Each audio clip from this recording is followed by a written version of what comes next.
It was supposed to be an exciting adventure, a week-long camping trip with my friends deep in the heart of the pine forest. The promise of nature, campfires, and spooky stories had us all excited. Little did we know, our innocent trip would soon turn into a terrifying nightmare. As we arrived at the campsite, the forest stood tall around us, its trees casting long shadows that seemed to whisper secrets to each other. We set up our tents and gathered firewood, laughing and joking as we began to settle in. The sun dipped below the horizon, painting the sky in hues of orange and pink, and we lit our campfire. The crackling flames provided comfort against the encroaching darkness. That night, as we sat around the fire, Reggie suggested we tell scary stories to make the experience even more thrilling. The first tale was about a ghostly figure that wandered the forest, seeking revenge. We all laughed it off, attributing the shivers that ran down our spines to the cool night air. But deep inside, an unease began to settle. As the stories continued, I couldn't shake the feeling that we were being watched. Each rustle of leaves seemed to echo louder in my ears, and every flicker of shadows made my heart race. Carrie's story about a haunted lake didn't help, especially when we could hear the distant howls of actual wolves.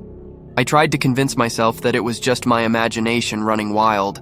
After all, we were in the middle of the woods, and a heightened sense of fear was natural.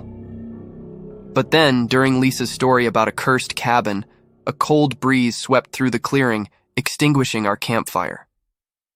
A shiver raced down my spine as I noticed the forest had fallen eerily silent. Reggie, always the brave one, volunteered to fetch more firewood from the edge of the clearing. He ventured into the darkness, disappearing into the trees. Minutes passed, but Reggie didn't return. Unease turned to worry, and worry into fear.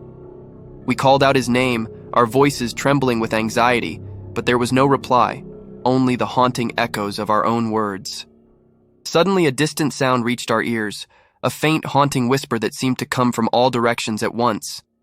It was unintelligible, a jumble of words that sent chills down our spines.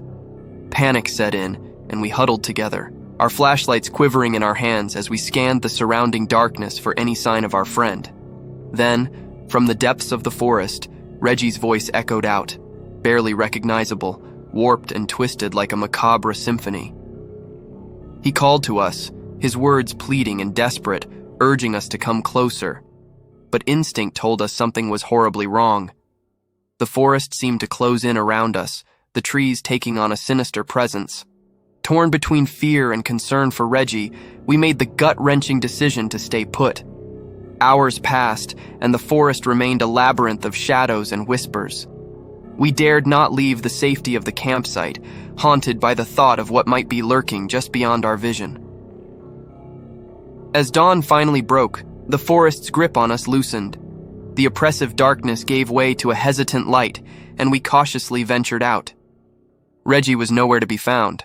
The forest stood silent, as if it had swallowed him whole. We quickly packed up our camp, our excitement turned to a frantic need to escape. Back in civilization, we reported Reggie's disappearance to the authorities. Search parties scoured the pine forest, but no trace of him was ever found. As for us, the horror of that night still haunts our dreams. The whispers, the shadows, and the feeling of being watched, these are things we can't forget. We never went camping again after that. The woods that seemed so inviting had turned into a realm of darkness and dread. And to this day, when the wind blows through the trees, I can't help but wonder if it carries with it the echoes of Reggie's desperate whispers, lost forever in the heart of the pine forest.